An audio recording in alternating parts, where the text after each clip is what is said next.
또 웃음이 나던 때가 있었는데 어느새 억척스러운 아줌마가 다 됐네요.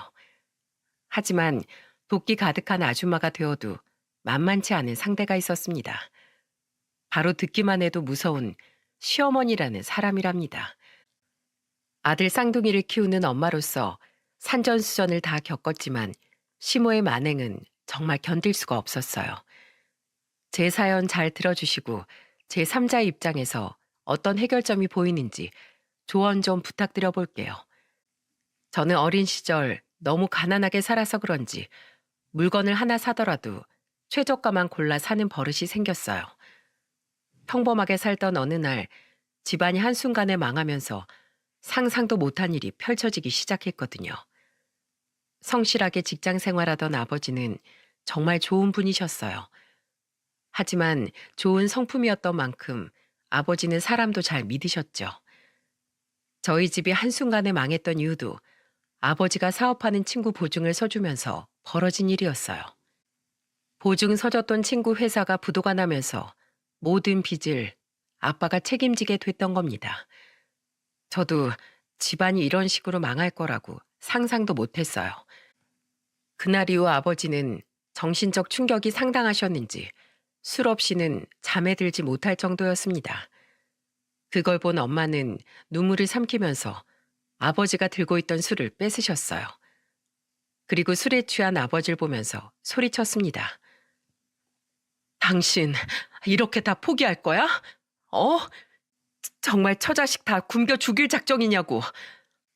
내가 제정신으로 도저히 살 수 없어서 그래. 당신이 나 좀 이해해줘. 정신 똑바로 차리고 있어도 전 재산 날려먹으면서 이렇게 있으면 어떡하자는 거야. 당장 일어나. 정신 차려. 뭐라도 할 생각을 해봐, 좀. 매일 술에 취해 사는 아버지가 답답하셨는지 엄마는 급기야 아버지가 마시던 술병을 치우기 시작했습니다. 그리고 어떻게든 살아갈 방법을 찾아가려고 하셨죠. 정말 생계를 위협당하니까 엄마도 급박했던 거예요. 여러분은 살면서 돈이 없어서 전화가 끊겨 보신 적 있으십니까? 그때 저희 집은 전화 요금을 못 내서 전화기가 끊길 정도였어요. 어디 그뿐인 줄 아세요? 전기 요금이 밀려서 전기도 끊길 만큼 하루하루 암담했습니다. 저도 그 당시 중학생이었지만 첫째로서 동생들을 돌봐야 한다고 생각했어요. 그래서 엄마를 대신해 동생들을 살뜰히 챙겼죠. 그러다 보면 다시 예전처럼 평범한 일상을 되찾을 수 있을 거라고 믿었습니다. 하지만 어떻게든 살아보려는 엄마의 노력은 깨진 독에 물붓기였어요. 엄마는 급한 불을 끄려고 본인 명의로 신용대출까지 받았다가 엄마마저 신용불량자 딱지를 달고 만 겁니다. 부부가 둘 다 신용불량자가 되니까 그야말로 경제적으로 할 수 없는 게 없어진 거예요. 일을 아무리 해도 눈덩이처럼 불어나는 이자와 빚을 감당하기엔 저희 부모님도 감당이 안 됐던 겁니다. 그때부터 저희 삼남매는 늘 피곤한 표정의 부모님을 보고 자랐던 것 같아요. 한 번은 둘째 남동생이 고등학교 입학할 당시에 엄마는 사방으로 전화를 돌리기 바쁘셨어요. 그때 엄마는 한껏 미안한 목소리로 전화에 대고 난감한 부탁을 하셨습니다. 다른 게 아니라 아들이 땡땡 고등학교 나왔다고 했지? 교복 좀 물려받을 수 있을까? 우리 아들도 이번에 거기 입학하거든. 내가 교복값 다는 못 줘도 성의 표시나 할게. 아들 입던 교복 좀 부탁할게. 엄마는 식은땀을 흘리며 전화기를 두 손으로 붙잡고 통화를 하고 계셨어요. 그 모습이 아직도 잊혀지지 않을 만큼 저는 마음이 너무 아팠습니다. 어쩌다 우리 집이 이 지경까지 됐나 너무 답답했어요. 그렇게 어렵게 교복을 물려입고 고등학교에 입학했던 둘째는 축구하는 걸 굉장히 좋아했습니다. 매일 친구들과 축구해서 운동화 밑창이 나만 할 틈이 없었죠. 그러다가 학교를 마치고 집에 온 남동생을 보고 깜짝 놀랐던 적이 있었어요. 손과 발등에 피가 한가득 묻어 있는 겁니다. 그래서 전 남동생을 보고 소리치면서 물었어요. 너 손이랑 발등이 왜 그래? 무슨 일이야? 너 혹시 싸웠어? 아니야. 축구하다가 신발 밑창이 뜯어졌는데 그것도 모르고 축구공 차다가 돌에 발바닥에 찍혀서 그런 거야. 괜찮아. 괜찮긴 뭐가 괜찮아. 발등에 손까지 죄다 피투성인데 누나가 약국 가서 약 사올게. 작은 일에도 기가 죽어 있는 남동생들이 안타까웠어요. 하고 싶은 일보다 돈이 얼마나 드는지부터 계산하는 남동생들이 그저 아픈 손가락이었죠. 물려받은 교복이 싫다고 할 법도 한데 집안 사정 뻔히 아는 동생들은 그마저도 싫다고 때를 쓰거나 화를 낸 적도 없었답니다. 부모님이 빚을 갚아 나가는 동안 각자 알아서 현실과 타협을 하면서 살았어요. 저 같은 경우에도 겨우 들어간 대학교를 졸업하기 위해 학자금 대출을 받아야만 했습니다. 정말 빚이라면 지긋지긋했지만 제가 할 수 있는 선택은 학자금 대출뿐이었어요. 어떻게든 대학교를 졸업해서 빨리 취업하겠다는 일념뿐이었으니까요. 그래서 남들 신입생이라고 놀러 다닐 때 저는 손에서 책을 놓았던 적이 없었어요. 심지어 어렸을 때 너무나 힘든 생활을 했기 때문에 근검 절약하는 게 몸에 배어 있었죠. 일부러 아르바이트를 저녁 시간대에 구해서 식비를 줄이기도 했어요. 왜냐하면 그 시간에 아르바이트를 하면 가게 사장님이 저녁을 제공해 주셨거든요. 얼마큼 악착같이 생활했는지 느껴지시나요? 이렇게 이를 악물고 공부한 결과 저는 우리나라의 한 통신회사에 입사할 수 있었어요. 큰 회사에 입사한다고 하니까 엄마는 울면서 제 손을 잡으시더니 미안한 목소리로 말하셨습니다. 우리 소연이 엄마가 해준 것도 없는데 언제 이렇게 잘 커준 거야? 엄마가 왜 해준 게 없어? 나 이렇게 큰 거 다 엄마 보고 배운 거라니까? 앞으로 내가 많이 효도하면서 살게. 아니야. 우리 똑똑한 소연이 앞가림 잘하면서 살아. 해준 게 없어서 미안해. 집안에 딸 하나인데 예쁜 옷 한 번도 못 사줘서 엄마가 너무 마음이 아팠어. 엄마는 내심 딸한테 좋은 옷 한 벌 편하게 사주지 못한 게 마음에 걸리셨던 겁니다. 하지만 저는 입사 후 매달 꼬박꼬박 나오는 월급에 너무나 행복했어요. 더 이상 다른 곳에 아쉬운 소리 하면서 돈을 빌리지 않아도 된다는 생각에 너무도 기뻤습니다. 그리고 저는 월급의 30%를 부모님 남은 빚 갚는 데 보탰습니다. 저는 정말로 부모님이 하루빨리 빚으로부터 자유로워지기를 바랬습니다. 그리고 제가 조금씩 도움을 드리니까 빚이 조금씩 줄어드는 게 보이더라고요. 동생들도 그런 부모님께 십시일반 도와드리면서 가족들이 비로소 똘똘 뭉쳐 어려움을 극복해 나갔죠. 그래서 저는 가난하게 컸지만 가족들의 사랑과 근검 절약을 눈으로 보고 배우면서 잘할 수 있었답니다. 그리고 통신회사에 다니면서 이런 저를 좋게 봐준 사람이 있었어요. 바로 희영이라는 제 친구였습니다. 직장 동료이자 사회에서 처음 사귄 친구였던 희영이는 월급날마다 감탄하는 소리를 했어요. 아무리 부모님이어도 월급에서 그만큼이나 드리면 넌 무슨 돈으로 생활해? 적금은 있어? 당연하지. 내가 좀 아끼면 되는데 그게 뭐 큰 돈이라고. 너 진짜 대단하다. 난 가끔 네가 내 친구가 아니라 언니 같아. 정말 대단해. 희영이란 친구는 저만 보면 대단하다면서 감탄을 하더라고요. 같은 회사에서 유일하게 마음을 터놓고 지내는 친구라 저도 의지를 많이 했었죠. 그러던 어느 날 희영이는 저한테 진지한 목소리로 말하더군요. 소연아, 나 믿고 너 소개팅 한 번만 해볼래? 뭐? 소개팅? 나 별로 관심 없어. 진짜 좋은 사람이라 그래. 뭐 하는 사람이길래. 사실 우리 오빠인데 진짜 내 오빠지만 진짜 사람 좋고 얼마나 착한 사람인데 너 정도면 난 우리 오빠 소개시켜 줄 만큼 정말 좋은 사람이야. 어때? 요새 자꾸 여자 소개시켜 달라고 난린데 너밖에 떠오르는 사람이 없어. 네 친오빠? 아우 됐어. 다른 사람 찾아봐. 아, 왜? 진짜 좋은 사람이라니까. 내가 오빠한테 너에 대해 살짝 말해보니까 오빠도 좋다던데? 일단 나가서 밥이나 한번 먹어봐.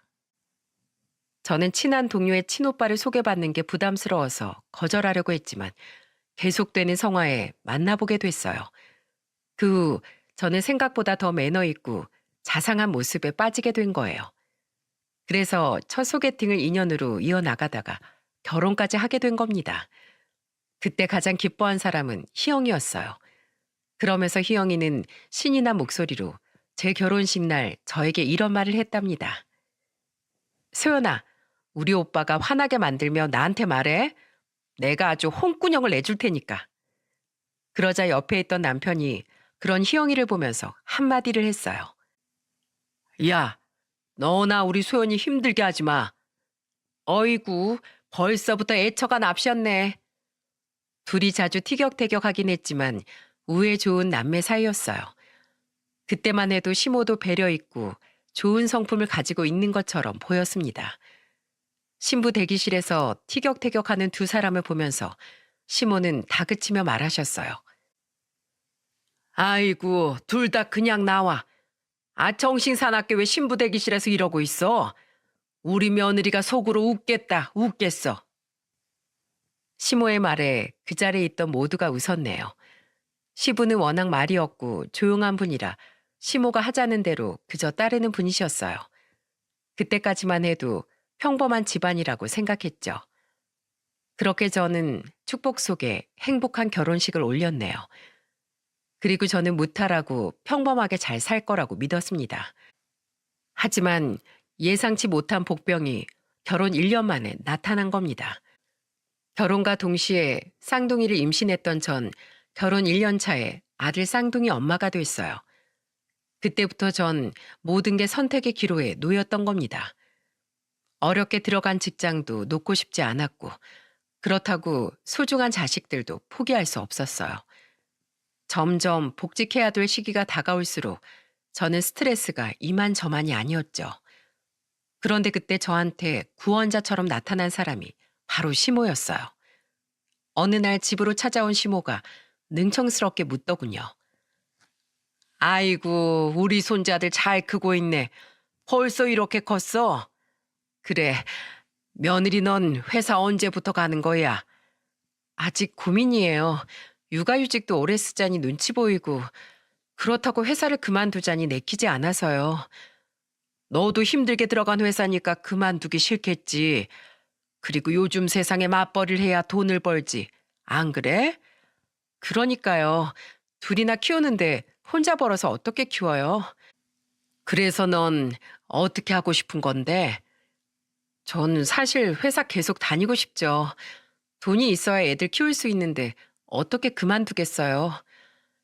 그래, 네 마음이 정 그렇다고 하면 내가 애들 돌봐줄게. 대신에 내가 애들 봐주는 노동에 값어친 해야지. 안 그래? 너희도 알지? 애들 키우는 게 얼마나 힘든지. 내가 우리 손주니까 봐준다고 하는 거야. 매달 250만 원씩만 줘. 그럼 내가 아주 제대로 봐줄게. 네? 250이요? 왜? 이 정도면 싸게 해주는 거지. 요즘 사람 쓰려면 얼마나 어려운지 알아? 너도 잘 생각해봐. 그때 당시 식당 일을 하고 있던 시모가 선뜻 손자들을 봐주겠다고 하셨어요. 그런데 애들 봐주는 조건으로 달에 250만 원을 달라는 겁니다. 그래서 저는 남편과 상의를 해보겠다며 우선 대답을 피했습니다. 그래서 주변에 물어봐도 매달 250만 원씩 받으면서 손자를 봐주는 시모는 없었어요. 하지만 그때 당시 저한테 선택지가 있었겠습니까?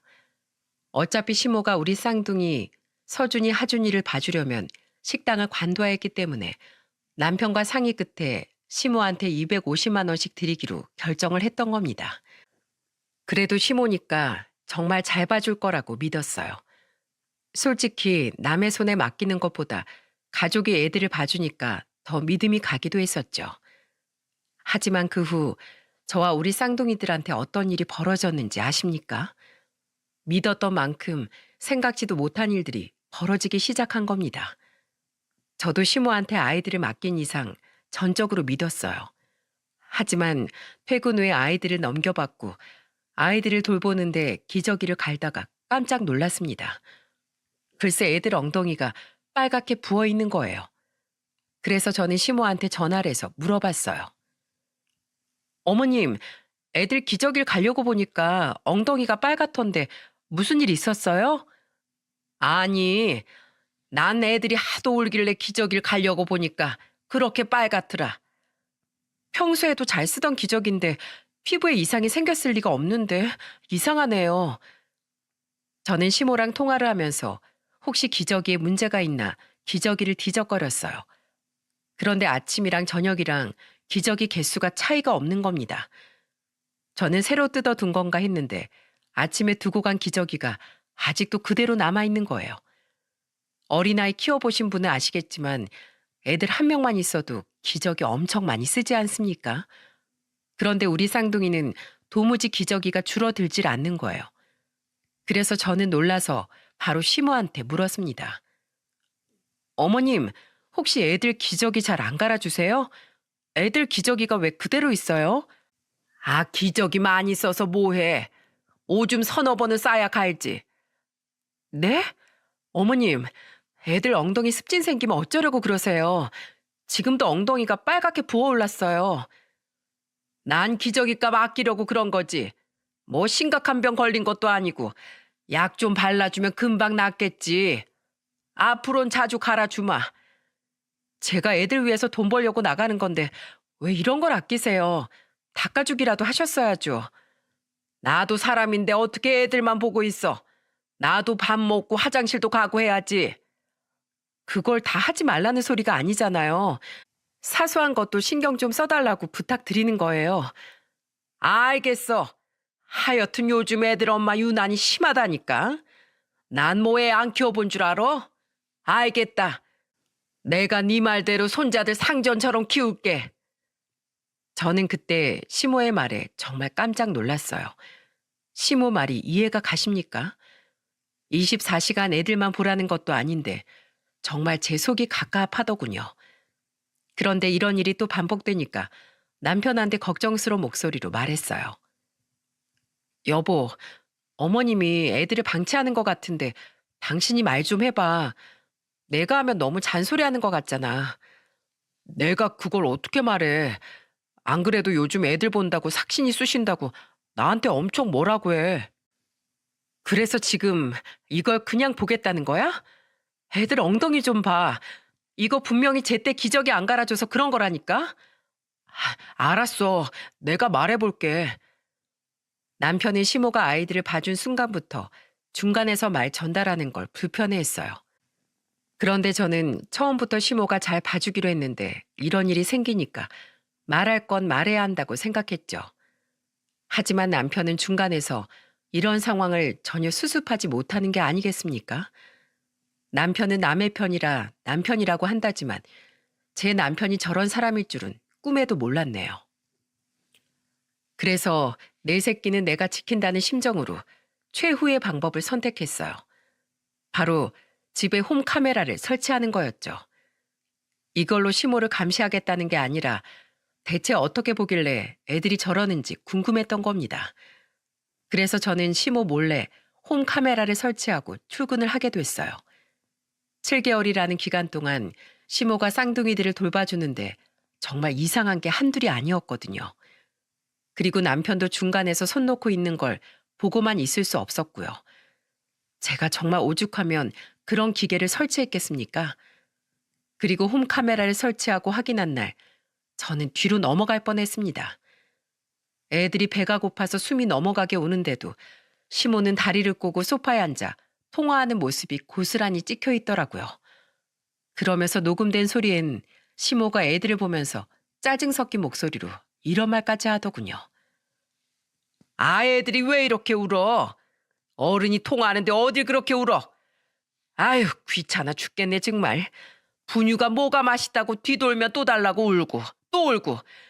아유, 내가 아주 늙네 늙어. 저는 남편한테 시모의 만행을 보여주면서 화를 내면서 말했습니다. 당신 이거 보고도 가만히 있을 거야? 어머님이 애들 잘 봐주시기로 하셨던 거 잊었어? 우리 엄마가 이런 분이 아닌데 왜 이러시지? 내가 신신당부할게. 미안해. 한 번만 더 이런 일 생기면 나 정말 가만히 있지 않을 거야. 저는 남편한테 으름장을 놓으면서 말했죠. 남편도 중간에서 잘하겠다고 다짐하면서 말했습니다. 그런데 또 쌍둥이 중에 서준이 이마에 넘어진 상처가 있는 거예요. 한창 보행기를 탈 시기이긴 했는데 누가 봐도 앞으로 고꾸라진 상처 같았습니다. 그래서 전 퇴근하자마자 서준이의 상처를 보고 어머님께 놀라서 물었어요. 어머님, 서준이 이마에 상처 뭐예요? 내가 잠깐 한눈판 사이에 굴러다니다가 다친 것 같아. 너무 신경 쓰지 마. 애들 다 여기저기 까지면서 크는 거야. 네? 아니, 거실이 운동장도 아니고 굴러다니다가 어떻게 이런 상처가 나요? 그리고 연고라도 발라주셨어야죠. 나도 애가 다쳤길래 연고 발라주려고 했는데 집에 연고가 없는데 어떡해. 그러면 저한테 말씀하셨어야죠. 그럼 제가 사왔을 거 아니에요. 야, 너 지금 푼돈 주면서 나한테 명령하냐? 네 남편한테도 뭐라 하더니? 너 진짜 웃긴다. 내 덕분에 회사 다니고 있으면서 어디서 지금 이래라 저래라야? 저는 월급을 드리고 있으니까 정당한 요구를 하는 거예요. 그러니까 화만 내시지 말고 제 말 좀 들어주세요 좀. 저는 너무 답답해서 시모한테 폭발하듯 말했어요. 솔직히 제가 무리한 부탁을 한 건 아니지 않습니까? 그래서 저도 참다가 말한 건데 시모는 괜히 더 억울해하는 겁니다. 그런데 제가 이 정도로 했음에도 또 하나의 사건이 터지고 말았어요. 제가 퇴근하고 집에 오니까 집 문은 열려 있고 애들만 거실에 누워서 울고 있는 게 아니겠어요? 숨이 넘어가라 울고 있는 애들만 있고 집안 어디에서도 시모는 눈에 보이지 않는 겁니다. 심지어 애들 머리를 만져보니까 이마가 불덩이였어요. 시모를 더 찾아볼 생각도 못하고 퇴근하자마자 아이들을 안고 그 길로 병원으로 갈 수밖에 없었습니다. 쌍둥이가 동시에 아파서 정말 발 동동 구르면서 정신이 하나 없었어요. 그때 시모한테 다급한 전화가 오더군요. 얘, 너 애들 데리고 갔어? 집에 왜 애들이 없어? 그걸 지금 말이라고 하세요? 쌍둥이들 아파서 병원 데리고 왔어요. 대체 뭐 하신 거예요? 그게 애들 재우고 잠깐 친구가 왔다길래 잠깐 밥 좀 먹고 왔어. 애들만 두고 밖에 나가시면 어떡해요? 제가 퇴근했을 때 그때 나가셨어야죠. 난 자유도 없어? 애들 한 번 자면 그래도 한두 시간씩 잘 자니까 나갔다 온 거지. 어머니, 지금 술 드셨어요? 목소리가 왜 그러세요? 반주로 좀 한 잔 마셨어. 저는 너무 화가 나서 애들 보지 말라고 말했어요. 그때 쌍둥이들은 일주일이나 병원에 입원해야만 했던 겁니다. 이 사실을 남편한테 얘기했더니 항상 중립을 유지하던 남편도 시모한테 한 소리를 하더군요. 그러자 시모는 저한테 미안하다며 사과를 하고 다시는 한눈 팔지 않겠다고 말했어요. 상황이 이렇게 되니까 저는 점점 애들과 시모만 두는 게 신경 쓰였죠. 하지만 남편은 제 걱정에도 저한테 속 편한 소리를 하면서 말했어요. 엄마가 실수하신 거라고 했잖아. 너무 그러지 마. 잘 봐주신다고 했어. 7개월 동안 애들이 어땠는지 기억 안 나? 당신이야말로 똑바로 좀 해. 알겠어. 나도 엄마한테 신신당부할게. 고부 사이에 함부로 끼는 거 아니라지만 정말 너무한 거 아닌가요? 강 건너 불구경하는 것도 아니고 정말 남편한테 크게 실망했어요. 그런데 지금까지 사고는 장난에 불과한 수준이었습니다. 저는 애들이 응급실에 있다는 연락을 받고 병원으로 달려갔어요. 가보니까 우리 애들이 온몸에 상처가 나 있었고 이마 쪽은 또 찢어져 있던 겁니다. 그때 뒤늦게 뛰어온 시모를 보고 소리쳤어요. 어머님, 대체 애들만 두고 어딜 가신 거예요? 왜 우리 애들이 복도에서 울고 있는 건데요? 옆집 사람들이 신고 안 했으면 애들 큰일 날 뻔했잖아요. 아니, 이게 무슨 일이야? 세상에, 애들 이마 다친 것 좀 봐. 한창 키고 걸으려던 시기에 아이들이 열린 문틈으로 집을 나왔던 겁니다. 그리고 계단이 있는지도 모르고 기어가던 애들이 그래서 꼬꾸라져서 굴렀던 거예요. 옆집 사람들은 애들 우는 소리를 듣고 깜짝 놀라 119를 불렀는데 그때까지도 시모는 집에 없었죠. 그래서 이 모든 걸 응급실에서 알게 된 저는 시모를 보자마자 소리치면서 말했습니다. 애들 있을 때 문을 대체 왜 열어두세요? 애들을 보긴 하시는 거예요? 애들 잡으려는 거 아니고요? 난 그냥 답답해서 환기 좀 시키려고 했던 건데 그럼 애들 다쳤을 때 뭐 하셨는데요? 왜 옆집 사람도 다 들릴 정도로 우는 애들 그냥 방치하셨냐고요? 나도 볼일 좀 보려고 나갔다. 왜? 어차피 너 올 시간도 됐으니까 간 거라고. 도대체 저희한테 왜 그러세요? 애들 봐주기로 했으면 애들만 보셔야죠. 애들이 얼마나 많이 다쳤는 줄 알아요? 도저히 안 되겠어요. 이제 애들 보는 거 그만하세요. 죽이 되든 밥이 되든 제가 알아서 할게요. 그동안 너무 고생하셨는데 이건 아닌 것 같네요. 너 지금 애들 다쳤다고 이러는 거냐? 한 놈도 아니고 두 놈 보다 보면 그런 실수 할 수도 있는 거지. 지금 이런 일로 날 해고하는 거야? 네. 그동안 너무 고생하신 건 아는데 그만해주세요. 그래, 알았어. 근데 받을 건 받아야지. 나 퇴직금 줘. 네? 저희 대출금 갚으면서 어렵게 사는 거 아시면서 그걸 받으셔야겠어요? 내 알바냐? 너 그 돈 안 주면 나도 다 알아볼 거야. 노동부도 찾아갈 거고 네 회사도 찾아갈 거야. 그리고 너 내 아들 인쇄소 다니는 거 알지? 거기서 전단지도 만들어서 뿌리고 다닐 거야. 시모는 퇴직금 얘기를 하면서 응급실에 악을 쓰기 시작했어요. 저는 끝까지 절대 못 준다고 했었죠. 솔직히 7개월 동안 제대로 봐준 것도 아닌데 제가 그 돈을 왜 줍니까? 그래서 절대 못 준다고 버텼는데 그 후로 잠잠하더라고요. 그래서 본인도 느끼는 게 있겠지 하고 넘겼습니다. 그런데 이건 그냥 넘어갔던 게 아니었어요. 아이들이 퇴근하고 집에 왔는데 남편이 술을 마시고 만취가 된 목소리로 저한테 고백할 게 있다는 거예요. 그래서 저는 남편을 보고 놀란 목소리로 물었죠. 당신 왜 그래? 무슨 사고 쳤어? 나 사실 엄마한테 퇴직금 500만 원 드렸어. 뭐? 여보, 돈을 그렇게 다 드리면 어떡해? 당신도 엄마 성격 알잖아. 안 드리면 둘이 계속 싸울 것 같아서 드렸어. 그것도 700만 원 달라고 한 거 내가 500만 원으로 깎은 거야. 당신 때문에 미치겠다 정말. 가장답게 좀 행동해. 중간에서 대체 뭐 하는 거야? 남편은 제가 화를 내도 고개만 숙이더라고요.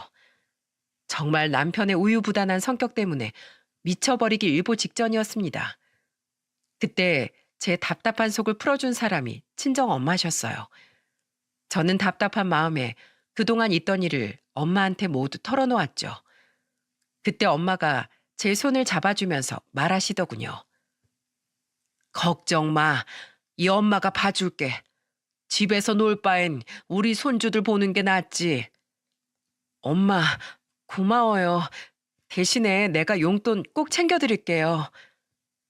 엄마는 그때 고정으로 하는 일이 없었고 가끔씩 아르바이트를 다녔습니다. 그래서 제가 용돈을 드린다고 했던 거예요. 시모한테도 돈을 줬는데 우리 엄마도 챙겨야 한다고 생각했죠. 하지만 엄마는 제 말에 단호한 목소리로 말하셨습니다. 됐어. 손자들 보는데 무슨 돈을 받아. 애들한테 쓸 거 살 카드나 주고 가. 그래도 애들 보는 게 보통 일이 아닌데 그냥 받아줘. 그래야 내 마음도 편해.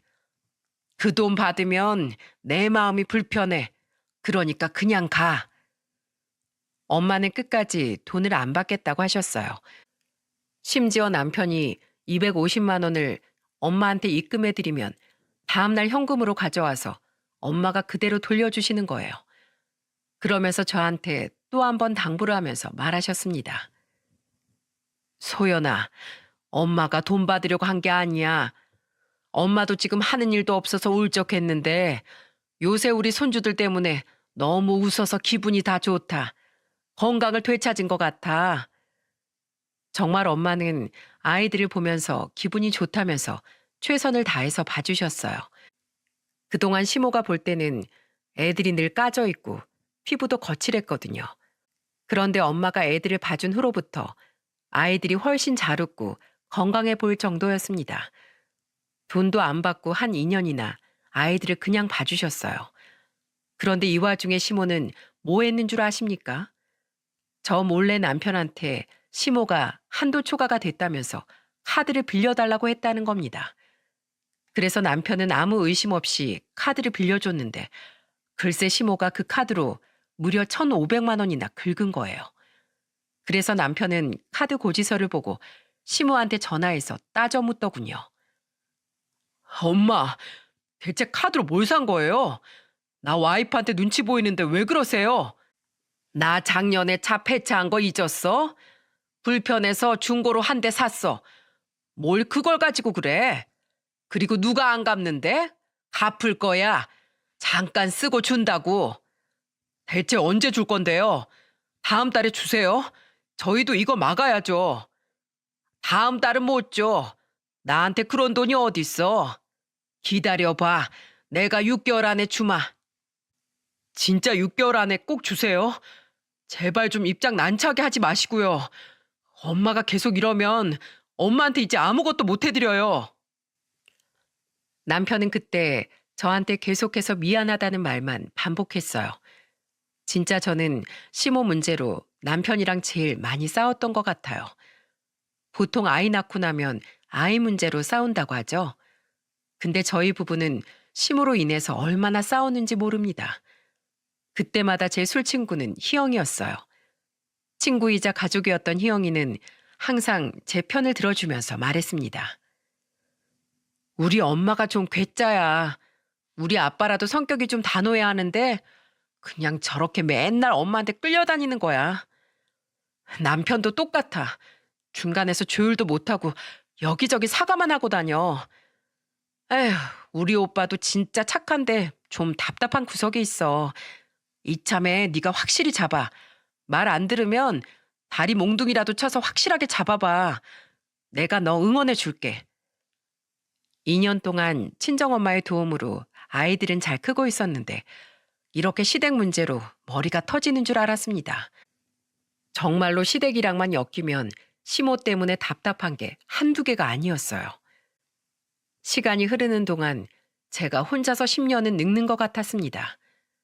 심지어 돈 주겠다고 큰소리 떵떵 치던 시모가 돈을 줬을 것 같으신가요? 아니요. 10원짜리 한 장도 못 받았네요. 처음부터 시모는 아예 갚을 생각이 없었던 거예요. 그때부터 시모한테 전혀 신뢰를 갖질 못했어요. 그래서 점점 더 시댁과 멀어질 수밖에 없었죠. 계속 불나만 생기는 시댁과 어떻게 가까이 지낼 수 있었겠습니까? 그래도 친정엄마 덕분에 직장 생활도 잘할 수 있었습니다. 그러다 시간이 흘러 2년 동안 쑥쑥 큰 쌍둥이들이 어린이집에 가게 됐어요. 무려 2년 5개월 동안 이어진 엄마의 황혼 육아가 끝이 나고 남편은 저한테 진지한 목소리로 말했어요. 우리 장모님한테 그동안 아이 봐준 돈 드리자. 뭐? 그동안 우리 엄마가 한 푼도 안 받아서 그 돈 다 하면 7천이 넘을 텐데. 그럴 줄 알고 장모님 드릴 돈 내가 다른 통장에 모아뒀어. 우리 애들 이렇게 잘 키워주셨는데 당연히 도리를 해야지. 나중에 후회하지 말고 챙겨드리자. 그게 맞는 것 같아. 그동안 저는 남편의 말에 조금 놀랐어요. 정말 큰 돈이었지만 남편이 착실하게 모아둔 덕분에 전 엄마께 7천만 원을 드릴 수 있었죠. 그래서 저는 그 돈을 엄마한테 입금해 드릴 수 있어서 너무 다행이다 싶었습니다. 하지만 엄마는 여전히 7천이 넘는 돈을 절대 못 받는다며 완강하게 거부를 하셨어요. 그때 남편이 친정엄마한테 단호하게 말하더군요. 장모님, 이 돈 안 받으시면 받을 때까지 장모님 댁에서 먹고 자고 할 거예요. 그러니까 받아주세요. 자식들 마음도 좀 이해해 주셔야죠. 자꾸 이러시면 저희가 나중에 크게 후회할 것 같아서 그래요. 어머님, 제발 좀 받아주세요. 내가 뭘 바라고 한 것도 아닌데 그래도 이렇게 챙겨줘서 정말 고맙네. 내가 정말 잘 쓸게. 우리 사이랑 딸이 힘들게 번 돈인데 귀하게 쓸게. 결국 엄마는 저와 남편이 건넨 돈을 받으셨어요. 그 후 엄마는 반찬 솜씨를 살려서 반찬 가게를 차리게 된 겁니다. 동네 장사라 그런지 점점 더 입소문이 나면서 안정적으로 자리를 잡을 수 있었어요. 제가 일하는 회사랑 20분 거리에 있어서 퇴근하면서 반찬을 사가기도 했습니다. 그런데 한 번은 엄마 가게에 도착했는데 사람들이 웅성거리면서 몰려있는 거예요. 그래서 저는 사람들의 무리를 뚫고 가게 입구로 갔는데 중년 여자가 엄마한테 소리를 지르면서 난동을 부리고 있는 겁니다. 엄마는 그 여자를 보면서 답답하신지 한숨을 쉬면서 소리쳤어요. 왜 자꾸 이러시냐고요? 제가 뭘 잘못했길래 여기서 이렇게 행패를 부려요? 누굴 진짜 바보로 하나? 사실대로 말하라고. 전 누구길래 엄마한테 자꾸 사실대로 말하라고 하는 건가 했어요. 그래서 자세히 봤더니 그 중년 여자는 바로 시모였던 겁니다. 저는 시모인 걸 알고 말리려고 다가갔는데 시모가 행패를 부리고 있는 거예요. 그 모습을 보자마자 시모를 한 손으로 제압했어요. 그리고 전 화가 나서 시모를 보고 소리쳤습니다. 우리 엄마 가게에서 지금 뭐 하는 짓이에요? 우리 잘난 며느리 왔구나. 너네 전화는 안 받더니만 여긴 집 드나들듯이 오는 거야? 출가 외인이 친정이 이렇게 자주 와? 너 아주 웃긴다.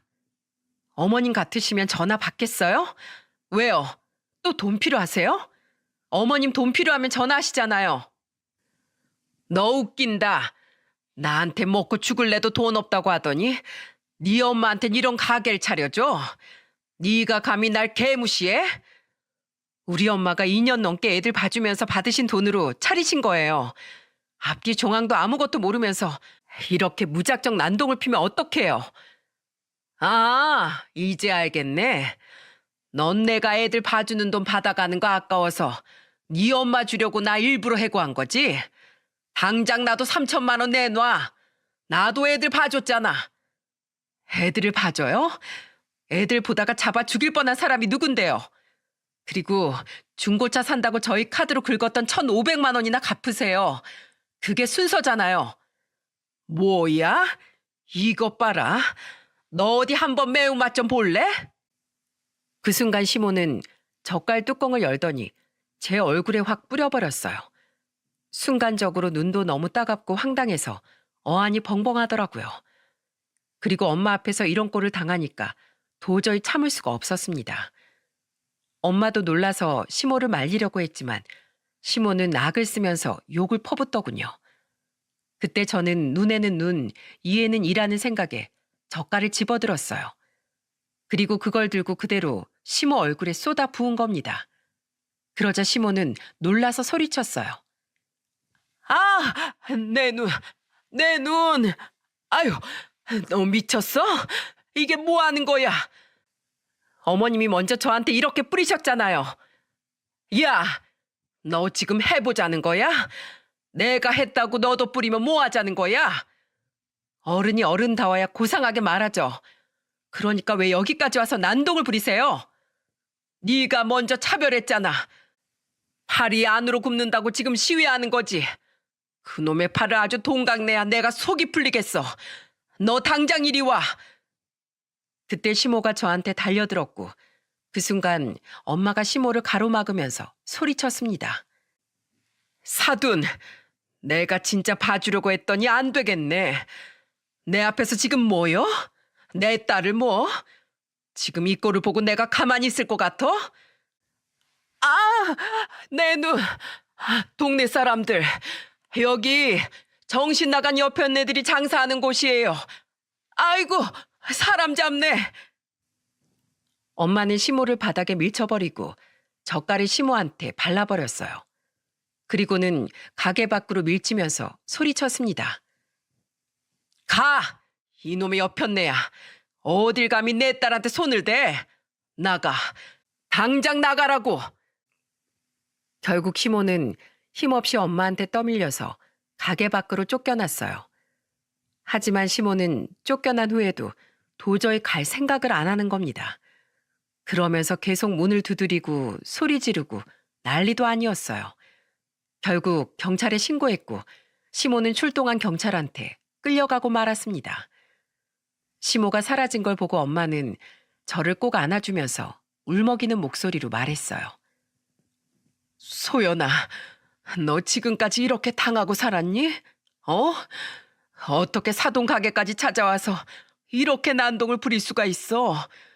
나한테도 이러는데 너한텐 지금까지 어떻게 했을지 안 봐도 눈에 훤하다. 서방은 도대체 뭐하고 산 거야? 저는 엄마의 울먹이는 목소리에 같이 울었습니다. 그리고 엄마는 결국 남편을 가게로 불렀어요. 엄마의 불호령에 남편은 퇴근하자마자 달려왔죠.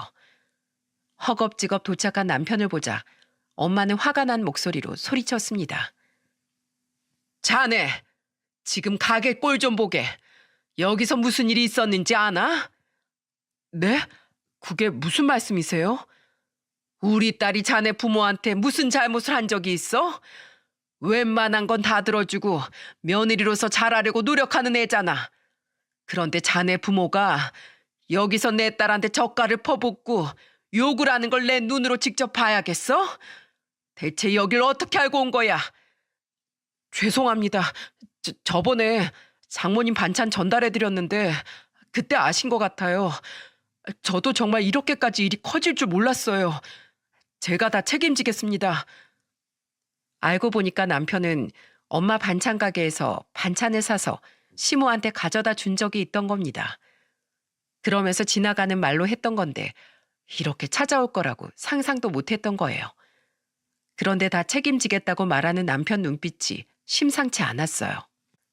그러면서 제가 엄마 가게를 정리하고 엉망이 된 몸을 씻고 있는 동안 시댁으로 갔던 겁니다. 그리고 다시 가게로 찾아온 남편은 다시 한번 무릎을 꿇고 말하더군요. 장모님, 제가 그동안 우유부단해서 벌어진 일입니다. 저를 탓하세요. 저 지금 어머님 찾아뵙고 말씀드렸어요. 여기 한 번 더 오면 아들이고 손자고 며느리고 2번 다시 못 볼 거라고 말했어요. 인연 끊을 거라고 엄포를 놨으니까 다시는 못 그러실 거예요. 그러니까 저 한 번만 더 믿어주세요. 우유부단한 남편이 시모한테 소리쳤다고 하는 말에 저는 깜짝 놀랐어요. 그래서 저는 집에 가서 얘기하자면서 남편을 데리고 집을 갔습니다. 걱정하는 엄마를 안심시키고 집으로 오면서 남편한테 자세한 이야기를 들었죠. 그동안 남편은 저한테 못다한 말을 털어놓으면서 말하더군요. 여보, 난 그동안 내가 끼어들면 당신이 더 난처할까 봐 참았던 거야. 근데 오늘 우리 엄마는 이미 선을 넘어버렸어. 앞으로 당신하고 장모님 그리고 애들 내가 지킬 거야. 한 번만 더 당신한테 욕보이면 나한테 말해. 나 진짜 가만히 안 있을 거야. 그리고 그 1,500도 내가 꼭 받아낼게. 이렇게 정신 차릴 거면 빨리 좀 정신 차리지 그랬어. 미안해 여보. 내가 앞으로 그동안 못한 것까지 다 잘할게. 남편은 정말 완전히 다른 사람이 되어 있었어요. 시모가 억울했는지 집까지 달려왔는데 문도 안 열어주고 인터폰으로 남편이 말하더군요. 1,500만 원 가져오신 거예요? 그 돈부터 갚으라고 했잖아요. 그 돈이 당장 어디서 나와? 그럼 내일부터라도 나가서 돈을 버세요. 1,500만 원이 얼마나 귀한 돈인지 한번 직접 벌어보시라고요. 그럼 이만 돌아가세요. 정말 차갑고 단호한 남편의 태도에 깜짝 놀랐어요. 그러자 시모는 전화까지 해서 애걸복걸했습니다. 하지만 남편은 끝까지 시모가 돈의 소중함을 알길 바라는 마음에 쉽게 물러서질 않았어요. 끝까지 시모는 남편한테 전화해서 하소연을 하더군요. 내가 다 잘못했다. 나 지금 통장에 16만 원 있어. 아들이 엄마한테 어떻게 그럴 수가 있어. 엄마, 그날한 행동 사과로 끝날 일이 아니에요. 진짜 사과를 하고 싶으시면 돈부터 갖고 진심을 보이세요. 안 그러면 지금 아들 며느리 다 일을 처지해요. 제발 좀 엄마로서 어른으로서 못난 점 좀 보이지 마세요. 이게 아들로서 마지막 부탁이에요. 끊을게요. 남편의 행동에 시모도 당황했는지 더 이상 전화가 안 오더군요. 며칠 뒤 이 사건을 다 듣게 된 희영이는 저한테 사과를 하면서 전화했습니다. 소연아, 내가 미안해. 나도 정말 이렇게까지 될 줄은 몰랐어. 정말 미안해. 이미 엄마가 더 신뢰를 잃을 것도 없겠지만 내가 엄마한테 정말 제대로 말할게. 내가 너무 미안하다. 엄마를 말렸어야 했는데. 아니야, 너도 몰랐잖아. 괜찮아. 앞으론 이런 일 없게 할게. 진짜 미안하다. 희영이는 그 순간에도 제 편이었어요. 하지만 시부는 또 아무 말도 없었죠. 평생을 시모한테 꼼짝도 못하고 살았기에 그 누구의 편도 들지 않았습니다. 결국 희영이까지 나서서 시모한테 뭐라고 하니까 시모도 백기를 든 거예요. 그래서 젓갈 사건 이후로 시모가 정말 많이 변해갔습니다. 한 번은 제가 출근하려고 나왔는데 아침부터 시모한테 전화가 온 거예요. 며느라, 출근하니? 아침 바람이 차갑던데 옷 잘 입고 나와. 나도 요즘 청소일을 시작해서 아침 일찍 나왔는데 네 생각이 나더라고. 아, 그러셨어요? 알아서 갈 테니까 걱정 마세요. 아직도 안 풀렸어. 이제 마음 좀 풀어봐. 아니요. 사람 쉽게 안 변해요. 이미 어머님 본성을 다 봤는데 제가 쉽게 풀리겠어요? 시간이 더 필요하니까 재촉하지 마세요. 출근 중이라서 이만 끊을게요. 시모는 전화해서 계속 이런저런 노력을 하고 있다고 말하려고 했어요. 하지만 이건 모두 단편적인 모습이라 오래 지켜보려고 해요. 아직도 저희 친정엄마 가게에서 젓갈을 엎어버리는 모습이 생생하거든요. 솔직히 그 순간 시모 행동에 똑같이 행동한 건 잘못한 일이라고 생각합니다. 그 상황에서 저도 이성을 잃어서 판단력이 흐렸던 것 같네요. 그래서 저도 좀 더 욱하는 성질을 지혜롭게 바꾸려고 노력하려고 합니다. 하지만 시모는 아무리 노력해도 뭐가 어려운지 청소일을 그만두고 식당 일을 나가더군요. 그런데 개벌은 남 못 준다고 여전히 돈이 없어서 궁핍한 생활을 하고 있답니다.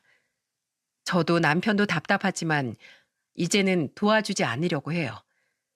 제가 이런 사연을 쓴 것도 가족이라고 무조건 돕는 건 아니라는 생각이 들어서랍니다. 가족과 함께라면 어떤 위기도 넘길 수 있지만 사람은 쉽게 못 바꾸는 것 같아요. 모두 스스로 바꿀 의지가 있을 때 바뀐다고 생각합니다. 올해도 다 갔는데 지금쯤 스스로를 돌아보는 건 어떨까요? 가족이라 쉽게 상처가 되는 말을 했었다면 오늘은 꼭 사과를 한번 해보시길 바래요. 따뜻한 말을 주고받기에도 시간은 너무나 짧으니까요. 우리 쌍둥이들 키우면서 저는 남편과 서로에게 고생했다 이 말을 많이 해주고 있어요. 이 작은 변화가 얼마나 힘이 되는지 모릅니다. 오늘은 서로에게 따뜻한 말 한마디 건넬 수 있는 하루였으면 좋겠습니다. 제 사연 들어주셔서 감사해요. 모두들 행복하세요.